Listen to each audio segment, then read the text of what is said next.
Red line Islamabad studios से ज़माने में और भी दुख और वबाल हैं क्रिकेट के अलावा।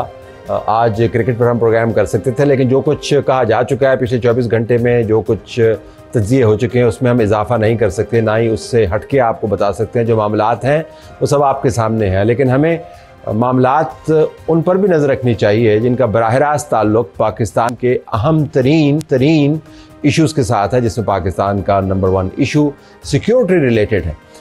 पाकिस्तान के अमेरिका के साथ ताल्लुकात किस नहज पर खड़े हैं, ट्रंप एडमिनिस्ट्रेशन पाकिस्तान से क्या चाह रही है। वज़ीर-ए-आज़म पाकिस्तान ने अपने तमाम डेलीगेशन के साथ एक अहम दौरा मुकम्मल किया, जिसके बाद प्रेस कॉन्फ्रेंसेस हुई और बताया गया कि दौरा कितना अहम था। अगरचे अक़वाम मुत्तहिदा का कॉम्पोनेंट हैवी था, लेकिन ये याद रहे कि इसकी साइड लाइन्स के ऊपर डोनाल्ड ट्रंप जो अमरीकी सदर हैं, उनके साथ भी वज़ीर-ए-आज़म उनकी डेलीगेशन की मुलाकात हुई। इसके अंदर पाकिस्तान के फ़ौज के सरबराह जनरल आसिम मुनीर भी मौजूद थे, और जिससे इस मुलाकात की अहमियत और बड़ी हो गई, और इससे मुतल्लिक़ तवक्कुआत हैं वो तज्ज़ियों का अब हिस्सा बन रहे हैं। कुछ स्पेकुलेशन भी है, तो हम आज के प्रोग्राम में उसका भी अहाता करेंगे। अमेरिका के साथ ताल्लुकात अब किस बुनियाद पर खड़े हैं? क्या ये मिलिट्री टू मिलिट्री टाइज़ का कंपोनेंट ज़्यादा है, तिजारत इसके अंदर है, कॉमर्स इसके अंदर है, क्या वो हमारे यहाँ पर इन्वेस्टमेंट कर रहे हैं? इस मामले को टेकअप करने के लिए हमारे पास मौजूद होंगे रिजवान सईद शेख साहब, अमेरिका में पाकिस्तान के सफ़ीर। इनसे बेहतर कौन जानेगा कि बाहमी ताल्लुकात का रुख क्या है। ये एक बड़ी दिलचस्प बात है कि पाकिस्तान के अंदर अमेरिका के साथ जब भी ताल्लुकात बनते हैं तो उसके बारे में शोर शराबा बहुत होता है। इस मरतबा शोर शराबा तो है, लेकिन मालूमात का फुकदान है। हम जानना चाहेंगे एम्बेसडर साहब से कि वो इस वक्त पाकिस्तान के ताल्लुकात को पिछले ज़माने की निस्बत, जब ये ताल्लुकात बिल्कुल ठंडे हो गए थे और इमरान खान एक तवील अरसे के लिए बाइडन एडमिनिस्ट्रेशन की कॉल का इंतज़ार कर रहे थे, उससे वो कैसे मवाजना करते हैं और अब हालात किस तरफ जा रहे हैं। इसी प्रोग्राम के अंदर हमने दावत दी ख्वाजा मोहम्मद आसिफ को, वफाकी वज़ीर दिफा। ख्वाजा साहब के साथ हमने इंटरव्यू तय किया, ख्वाजा साहब के साथ टाइम कंफर्म हो गया। ख्वाजा साहब न जाने किस वजह से आई एम श्योर मसरूफ़ होंगे, इस इंटरव्यू को ना कंडक्ट कर पाए। आई एम श्योर आने वाले दिनों में इस इंटरव्यू की तरह के इंटरव्यूज़ हम उनके कर पाएंगे, या किसी और जगह पर वो इंटरव्यू दे रहे होंगे। लेकिन ये मफरूज़ा बनाते हुए कि ख्वाजा साहब हमारे पास मौजूद हैं, अगर वो मौजूद होते तो मैंने उनसे क्या क्या बातें पूछनी थी और बड़ी अहम बातें उनके साथ हमने करनी थी। एक तो मैंने सवाल बराह रास्त बनाया हुआ था कि क्या वजह है कि ख्वाजा साहब जब भी बयान देते हैं तो उससे पॉलिसी कम हमें नज़र आती है वाज़े होती हुई, तो तनाज़ा ज़्यादा बनता हुआ नज़र आता है। चाहे वो फ़ॉरेन टेलीविज़न्स को इंटरव्यू हों, चाहे उनके सोशल मीडिया के ऊपर पोस्ट हों।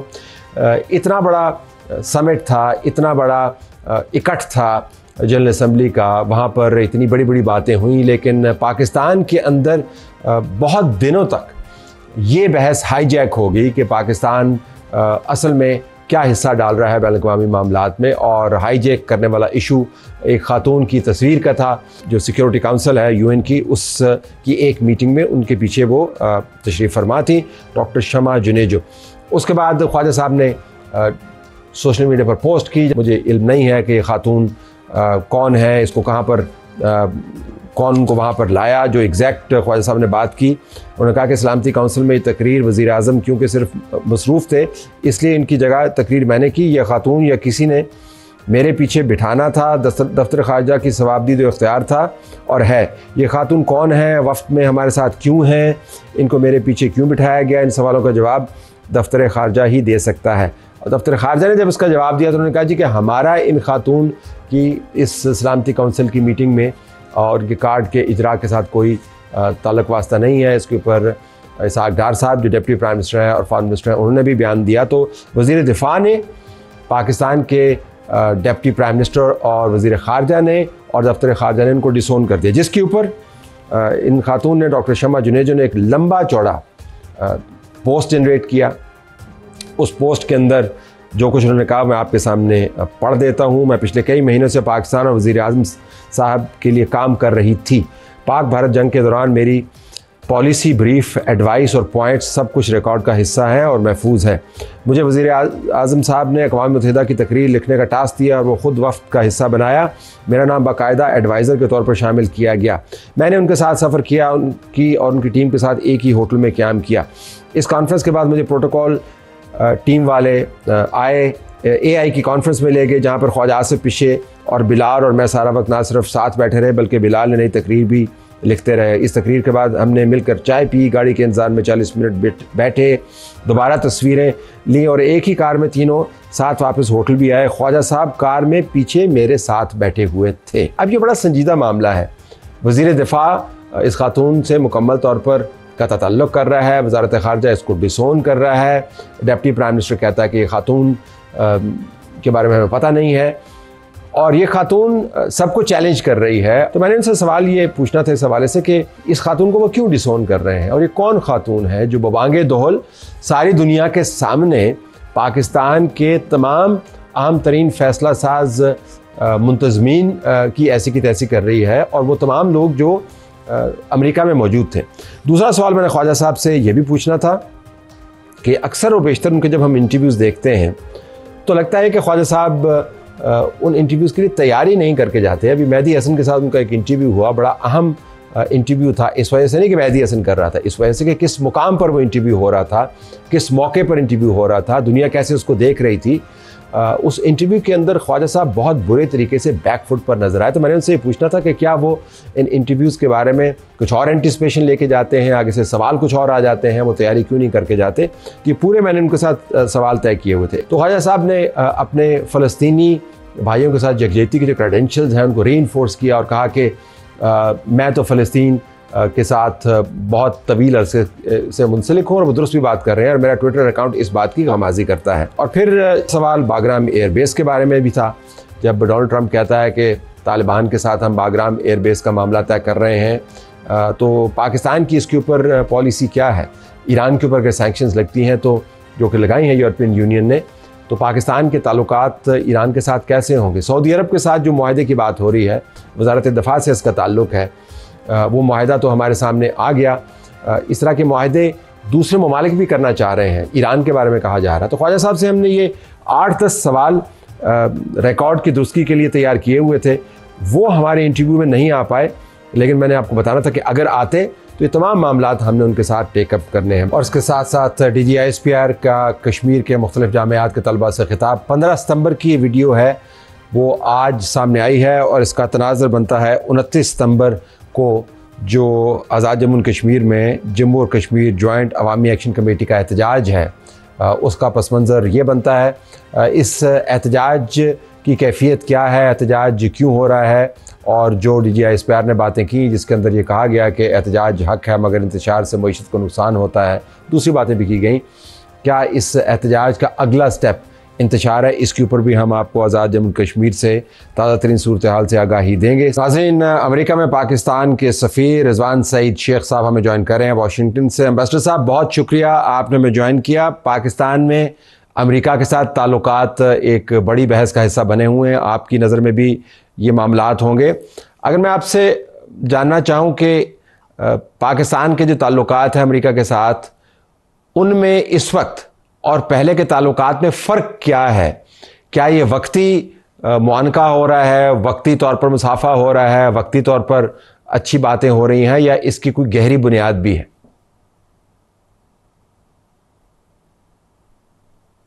जी तलत साहब, शुक्रिया दोबारा रेड लाइन में लेने का। तो अर्ज़ ये है कि ये ताल्लुकात जो हैं, ज़ाहिर है कि इनकी एक देरीना रिवायत है, पहले दिन से हैं पाकिस्तान के अमेरिका के साथ ताल्लुकात। इसमें उतार चढ़ाव भी आते रहे हैं गुज़िश्ता तकरीबन 8 दहाइयों में। मेरा ख़्याल ये है कि ताल्लुकात बहुत अच्छे भी रहे हैं, बहुत बुरे भी रहे हैं, लेकिन मैं सिर्फ इतना अर्ज़ करना चाहूँगा कि इतने खुश आइंद शायद पहले कभी नहीं रहे हैं, क्योंकि आपने देखा होगा कि एक तसलसल के साथ जो अमरीकी क़यादत है, सदर ट्रंप ख़ुद और उनके काबीना के जितने मेंबरान हैं, वो मुसलसल पाकिस्तान की तरफ एक निशानदेही कर रहे हैं कि हम इन ताल्लुकात को एक तवील मुद्दती शिरकत में, हम शराकत दारी में बदलना चाहते हैं। اور اس کی بنیاد جو ہے وہ اساس جو ہے وہ معاشی میدان میں ہوگی، معاشی خطوط پر ہوگی، تاکہ اس کو طویل المدتی بنایا جا سکے، کیونکہ کوئی بھی چیز جو معاشی بنیادوں پہ استوار ہوتی ہے وہ طویل المدتی رہتی ہے۔ تو میرے خیال میں پاکستان کی جو ایک جغرافیائی لحاظ سے ہمیشہ سے ایک تصویراتی اہمیت رہی ہے، دوبارہ وہی وجہ ہے۔ اور پھر جو حالیہ 4-5 مہینوں کے واقعات ہیں، جس طرح مارکہ حق میں پاکستان نے اپنی ایک اہمیت اس خطے میں قیام امن کے حوالے سے ثابت کی ہے، اور پھر جو مشرق وسطیٰ میں کچھ بدلتے ہوئے حالات ہیں ان کی روشنی میں جو پھر پاکستان ایک اہم ملک کے طور پہ ابھر کے سامنے آیا ہے، تو یہ سارے ہیں اس کے اندر کار فرما ہیں، اور یہی امید کی جاتی ہے کہ یہ ایک نئی شروعات ہے، ایک خوشائند امکانات کی ہمارے تعلق میں، پاکستان اور امریکہ کے دو طرفہ تعلقات میں، اور دونوں ملک مل کر اس کو آگے لے کے چلیں گے ایک مضبوط اور مربوط طریقے سے۔ یہ آپ نے جو فرمایا اس میں دو تین اہم زاویے ہیں، میں آپ کے سامنے رکھنا چاہوں گا۔ ایک تو جو امریکی صدر ہیں ٹرمپ، اور جو ٹرمپ ایڈمنسٹریشن ہے، ان کے بارے میں دنیا بھر میں یہ مشہور ہے، اور وہ خود بھی اس بات کو مانتے ہیں اور کہتے ہوئے کتراتے نہیں ہیں، بلکہ اتراتے زیادہ ہیں یہ بات کرتے ہوئے کہ ہم ٹرانزیکشنل قسم کے لوگ ہیں، کچھ دو کچھ لو۔ اب پاکستان میں یہ سوال بار بار پوچھا جا رہا ہے کہ امریکی کیوں خوشائند تعلقات پاکستان کے ساتھ بنا رہے ہیں؟ مطلب ہماری مارکیٹ کی بیس اتنی بڑی نہیں ہے، ہماری ٹریڈ ان کے ساتھ اتنی بڑی نہیں ہے، ہم نے بڑھوتی کر بھی لی، ڈبل کر بھی لی، تو کیا 8 بلین پر چلے جائیں گے؟ ہندوستان کے ساتھ جو ہے وہ 120-22 بلین ڈالر کی ان کی ٹریڈ ہے۔ جو مارکیٹ ایکسیس ہے اس کے اندر ٹھیک ہے منرلز وغیرہ ہیں، لیکن کوئی بہت بڑی انویسٹمنٹ نہیں ہے۔ تو سوال یہ اٹھایا جا رہا ہے کہ وہ کیوں کر رہے ہیں؟ اس کا تعلق کیا باگرام ایئر بیس سے ہے، ایران سے ہے؟ وہ ہم سے کیا چاہتے ہیں؟ میں سادہ الفاظ میں جاننا چاہ رہا ہوں، تو وہ کیا چاہتے ہیں ہم سے؟ دیکھیے، پہلے تو اس کے اندر جیسے میں نے عرض کیا کہ ایک اعتراف ہے پاکستان کی تصویراتی اہمیت کا، ہماری جغرافیائی اہمیت کا، ہماری اس لحاظ سے اہمیت کا کہ ہم ایک اہم مسلمان ملک ہیں، جو ہمارے آبادی کی جو بڑھوتری کی شرح ہے اس کے حساب سے ہم کچھ عرصے میں 5-7 سالوں میں دنیا کا سب سے بڑا اسلامی ملک بن جائیں گے۔ اور اس کے علاوہ بھی ہم نے جس طرح مارکہ حق میں اپنی افادیت خطے میں امن کے حساب سے قائم کی ہے، وہ بھی اس کے اندر کار فرما ہے۔ تو ایک تو سیاسی اس کا پہلو ہے، جس کی نشاندہی میں مختصر الفاظ میں پہلے کر چکا ہوں، اور اگر آپ چاہیں تو اس پہ ہم مزید گفتگو کر سکتے ہیں۔ دوسرا، جس طرح آپ نے کہا کہ معاشی میدان کے اندر بھی امکانات جو ہیں وہ اہم ہیں، کیونکہ پاکستان اس بیلٹ کا حصہ ہے جغرافیائی طور پہ جہاں پہ معدنیات کے ذخائر موجود ہیں۔ ایک تسلسل ہے جغرافیے کا، ایک علاقے کا جس کے اندر پاکستان بھی آتا ہے، جہاں پہ معدنیات کے ذخائر موجود ہیں، ان کی ایک اہمیت ہے، ان کی افادیت ہے، اور مختلف ملک دنیا میں مستقبل کے پیش نظر یہ کوشش کر رہے ہیں کہ اپنے امکانات کو ان معدنیات کے حصول کے لیے بڑھایا جائے۔ اس میں ظاہر ہے کہ پاکستان کی اہمیت امریکہ کے لیے بھی ہے، دیگر ممالک کے لیے بھی ہے، اور پاکستان بھی اس کو ایک اپنی صرف قومی نہیں بلکہ بین الاقوامی ذمہ داری کے طور پہ دیکھتا ہے کہ ہمارے پاس اگر یہ اثاثہ موجود ہے تو اس کو دنیا کے مستقبل کی بہتری کے لیے ہمیں استعمال کرنا ہے، اور اس سے خود بھی فائدہ حاصل کرنا ہے اور دوسروں کو بھی فائدہ پہنچانا ہے۔ تو یہ ایک شاید نسلی ذمہ داری ہے، جنریشنل رسپانسبلٹی ہے، جس سے ہمیں خود بھی ایک مربوط طریقے سے، ذمہ دارانہ طریقے سے نبرد آزما ہونا ہے، اور اس سلسلے میں دنیا کے ساتھ ہمارے روابط آپ دیکھیں گے کہ آئندہ آنے والے سالوں میں بڑھیں گے، اور اس میں امریکہ بھی ظاہر ہے کہ شامل ہے۔ اس کے علاوہ آپ نے دیکھا کہ توانائی کی طرف انہوں نے خود اشارہ کیا تھا امریکی صدر نے اپنے ایک ٹویٹ میں، کہ یہ ذخائر پاکستان کے پاس ہمیشہ سے یہ نشاندہی ہے کہ موجود ہیں، لیکن کیونکہ یہ ایک سرمایہ کی طلبگار ایک اہمیت ہے، اس کی ایک افادیت ہے کہ سرمایہ کے بغیر یہ کام نہیں ہو سکتا، کیپٹل انٹینسو ہے۔ تو شاید پاکستان اس سلسلے میں اگر کوشش نہیں کر سکا تو ابھی یہ بات کی جا رہی ہے کہ امریکہ بھی اس سلسلے میں وہ سرمایہ، وہ ٹیکنالوجی فراہم کر کے مدد دے سکتا ہے. پاکستان میں تیل اور گیس کے جو ذخائر ہیں وہ آ سکتے ہیں اس ایکویشن کے اندر. اور تجارت تو آپ خود بھی پہلے کہہ چکے ہیں کہ اس کا ایک حجم موجود ہے, اس میں اضافہ بھی کیا جا سکتا ہے. اور دوسری چیز جس اہمیت کو ہم نظر انداز کر رہے ہیں وہ یہ ہے کہ یہاں پہ تقریباً موجود ہیں 1 ملین پاکستانی ڈائسپورا امریکہ میں, جن کی جو ایک تو شرح نمو ہے وہ خاصی بہتر ہے باقی کمیونٹیز کے مقابلے میں, اور پھر ان کی جو اوسط آمدنی ہے وہ اگر امریکہ کی اوسط آمدنی جو ہے وہ $64,000 ہے تو پاکستانی $76,000 کی بریکٹ میں آتے ہیں, جو مڈل کے قریب ہے یا مڈل سے بھی زیادہ ہے. تو یہاں پہ اب جو پاکستانی امریکیوں کی اہمیت ہے وہ بھی ایک ایسی کمیونٹی کے طور پر جو نہ صرف یہ کہ ان کا جو شرح نمو ہے وہ زرخیز ہے بلکہ ان کے ذہن بھی زرخیز ہیں, تو وہ بھی ایک اہمیت ہے مستقبل کے حوالے سے, اور دیگر مختلف عوامل کے ساتھ کار فرما ہے اس نئی خوش آئندگی میں جو تعلقات میں آ رہی. اب تجارت, توانائی اور پاکستانی کمیونٹی کی جو پر کیپٹا انکم ہے, آئی ایم شیور یہ بڑے امپورٹنٹ فیکٹرز ہیں, لیکن ان فیکٹرز کی وجہ سے آپ کو بار بار وائٹ ہاؤس کے دروازے کھلتے ہوئے نظر نہیں آتے دوسرے ممالک کے لیے. ہندوستان کے ساتھ آپ موازنہ کریں تو وہ بہت سارے ان میٹرکس کے اوپر پاکستان سے آگے ہے, لیکن جس قسم کے تعلقات اس وقت بنے ہوئے وہ بھی آپ کے سامنے, کو برے نہیں ہیں لیکن تعلقات ان کے ہیں. میں آپ سے جاننا چاہوں گا, آپ نے مڈل ایسٹ کا ذکر کیا اور ہم نے ہمیشہ یہ سمجھا تھا کہ مڈل ایسٹ ہمارے لیے بڑا اہم ہے, لیکن وہ مشرق وسطیٰ کے ممالک کے لیے پہلی ترجیح ہے اور ہم مشرق وسطیٰ کے ممالک کے ساتھ مل کر اپنی پالیسی مرتب کرتے ہیں. لیکن اب مجھے لگتا ہے کہ مشرق وسطیٰ کے اندر براہ راست جا رہے ہیں, اور آج ڈونلڈ ٹرمپ کی میٹنگ بھی متوقع ہے نتن یاہو سے, اس سے پہلے قطر کے جو حکمران ہیں ان کے ساتھ ان کی ٹیلی فون کی بات چیت بھی ہے, اور انہوں نے ٹویٹ بھی کیا کہ بہت جلد کوئی بہت بڑا فیصلہ ہونے والا ہے جس کے اندر every body is in on it. تو میں جاننا چاہ رہا ہوں کہ ہمارا رول کیا ہے مشرق وسطیٰ کے اندر, مطلب کس قسم کا رول ہے؟ سفارتکاری میں ہم ہیں یا جو پلان بن رہا ہے اس کے اندر ہم حصہ ڈالیں گے, وہاں پر اگر کوئی فورس جاتی ہے اس کا حصہ بنیں گے؟ تو مشرق وسطیٰ میں ہمارا بذریعہ واشنگٹن کیا کردار ہے؟ دیکھیے, آپ نے دیکھا ہوگا کہ جو پچھلے ہفتے ملاقات ہوئی ہے 8 ممالک کی یو این جنرل اسمبلی کی سائیڈ لائنز کے اوپر, ایک سمٹ بھی تھی اور اس سے پہلے ایک وزرائے خارجہ کی سطح پہ بھی ایک اجلاس تھا, اس کے بعد بھی 1-2 فالو اپ میٹنگز ہوئی ہیں. تو اس میں پاکستان کو خصوصی شمولیت جو ہے وہ دی گئی ہے. تو یقیناً یہ ہماری تصویراتی اہمیت کا اعتراف ہے اس خطے کے اندر, ایک اہم مسلم ملک کے طور پہ اور ایک اہم ملک کے طور پہ جس کی ایک سلامتی, علاقائی سلامتی کے اندر ایک مسلمہ حیثیت ہے.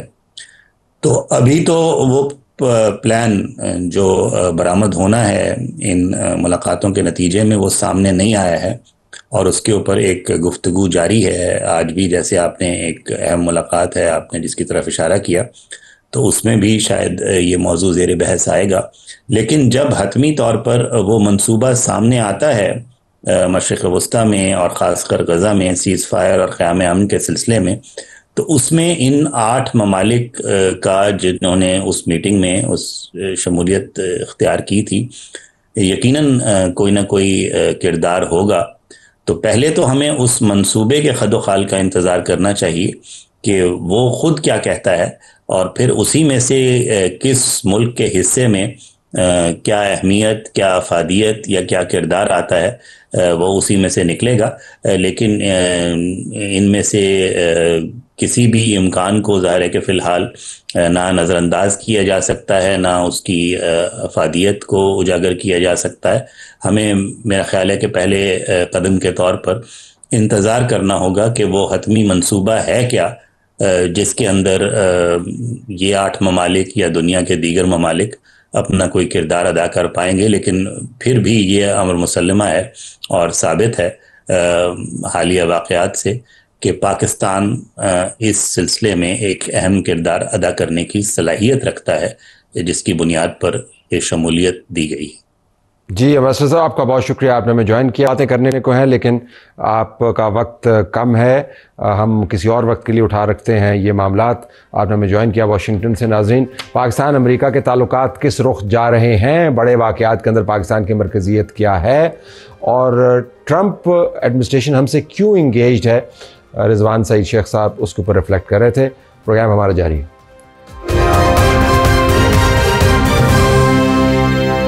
آئے ناظرین، اب ہم آپ کو آزاد جموں کشمیر لیے چلتے ہیں. سردار عتیق احمد خان صاحب ہمارے ساتھ موجود ہیں. 2 مرتبہ آزاد جموں کشمیر کے پرائم منسٹر رہ چکے ہیں اور جموں کشمیر پریزیڈنٹ ہیں آل جموں کشمیر مسلم کانفرنس کے.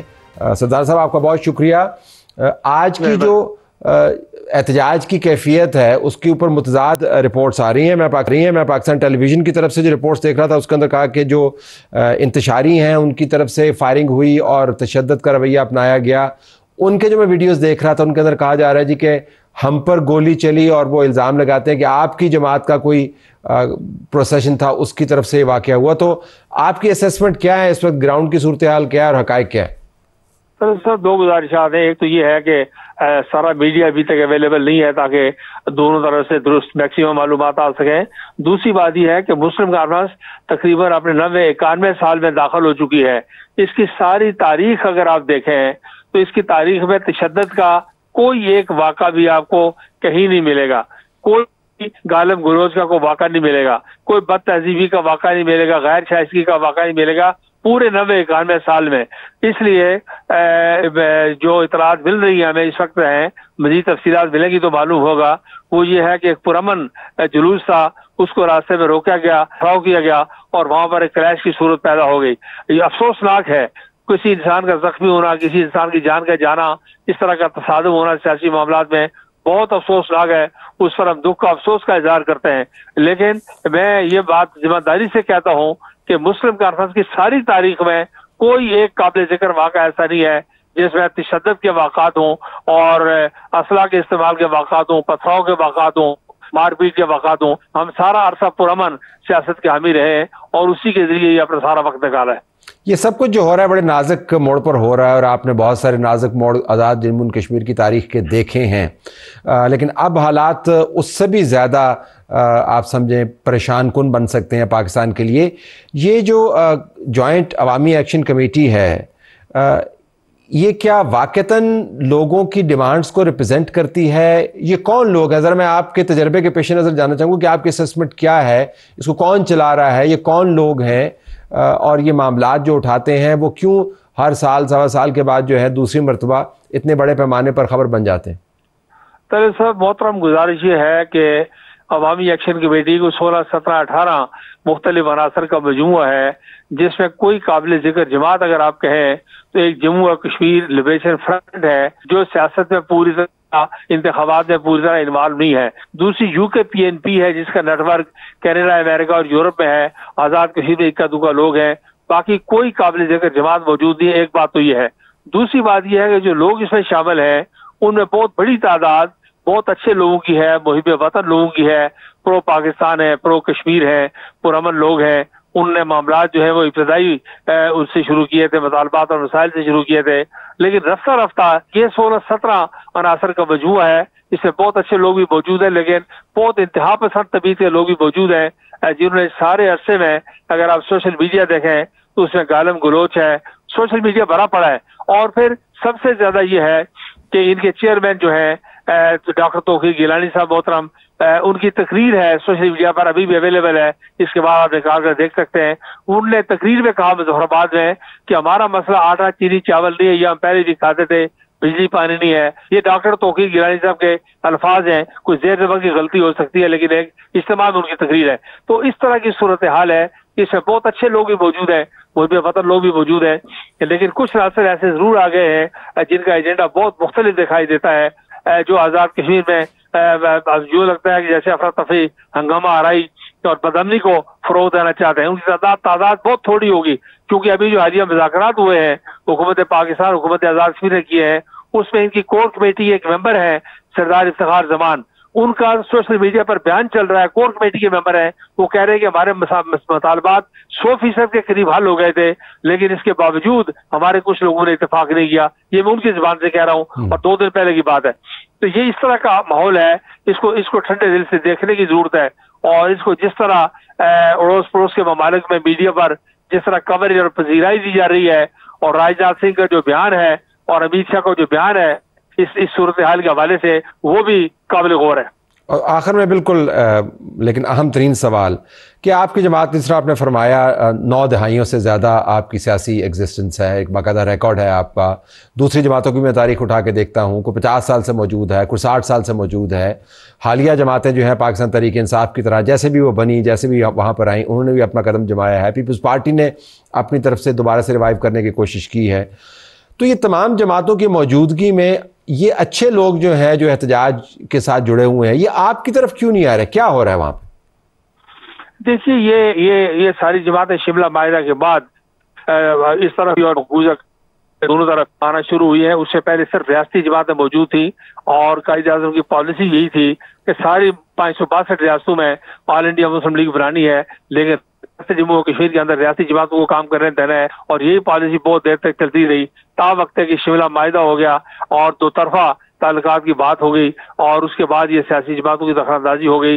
इसका जवाब, बेहतर जवाब तो सच्ची बात है वो जमातें दे सकती हैं, क्योंकि बड़ी तादाद में ये सारी जमातें मुस्लिम कॉन्फ्रेंस को तोड़कर बनाई गई हैं।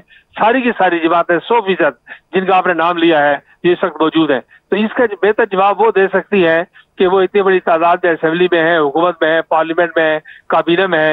इस सारी बात के बावजूद इस अरसे में उनको इस मामले में को किरदार अदा करना चाहिए था। एक अलबत्ता जो बात हुई है कि शुरू में मामलात और मुतालबात की बात थी, और मुतालबात की वजह से सारी जमातों के सियासी कारकुन इस हल्ले गुल्ले में शामिल थे, और उस वक्त तमीज नहीं की गई कि कोई गलत एजेंडा भी शामिल है। लोगों ने समझा कि मुतालबात की बात है, मसाइल की बात है, सब लोग मुस्लिम कॉन्फ्रेंस के सिवा सब जमातें शामिल हो गई। अब जब उनको एहसास हुआ कि ये गलत हो गया, तो वो अपने लोगों को वहां से वापस नहीं ला सकी, जिसकी वजह से अवामी एक्शन कमेटी की स्ट्रेंथ में बड़ी तादाद में इजाफा हो गया, जिसमें तमाम जमातों के, Jamaat Islami, peoples party, PTI, नून लीग, सबके कारकुन वहां शामिल है सिवाय मुस्लिम कॉन्फ्रेंस के। और बिल्कुल ही आखिर में अब इसका हल क्या है सरदार साहब? इसको हल कैसे किया जाए? इसका हल मुज़ाकरात है जो काबिल अमल तलत हुसैन साहब मोहतरम हल जो है सारी दुनिया में जंगो जद्दल हो, को तलखी हो, गुल्ला हो, उसका हल मुज़ाकरात है। हम घर के अंदर बैठे हुए हैं, मुज़ाकरात करें और जो मसाइल आसानी से हल हो सकते हैं उनको बिला ताखीर हल करना चाहिए। और जो मसाइल जिनका ताल्लुक आइन के साथ है, कानून के साथ है, जिनका ताल्लुक पाकिस्तान की सलामती और बका के साथ है, उन मामलों को गलियों और सड़कों पर नहीं लाना चाहिए। सरदार साहब आपका बहुत शुक्रिया, आपने में ज्वाइन किया। नाज़रीन, बातचीत सुन रहे थे सरदार अतीक अहमद खान की। आज़ाद जम्मू कश्मीर के अंदर के हालात के बारे में बता रहे थे कि इसका पस मंज़र क्या है, सियासी जमातों का किरदार क्या है। जब मैं देखता हूँ चार्टर ऑफ डिमांड में, तो बज़ाहिर इन डिमांड्स में कोई बहुत बड़ी बातें आपको नज़र नहीं आती, लेकिन जब ये सड़कों के ऊपर डिमांड्स जाती हैं तो वायलेंस की तरफ आपको रवैये जाते हुए नज़र आते हैं, कि जो कि इस मौके पर, इस नाजुक मोड़ पर जहाँ पर हम खड़े हैं, हिंदुस्तान के ताल्लुकात का जिक्र हुआ हमारे इंटरव्यू के अंदर, बहुत अच्छे मुस्तकबिल की निशानदही नहीं करते। तो हमें इसको डिफ्यूज़ करना है, एक बड़े पैमाने पर कमेटी बनानी है। हम इस चैलेंज को इग्नोर नहीं कर सकते।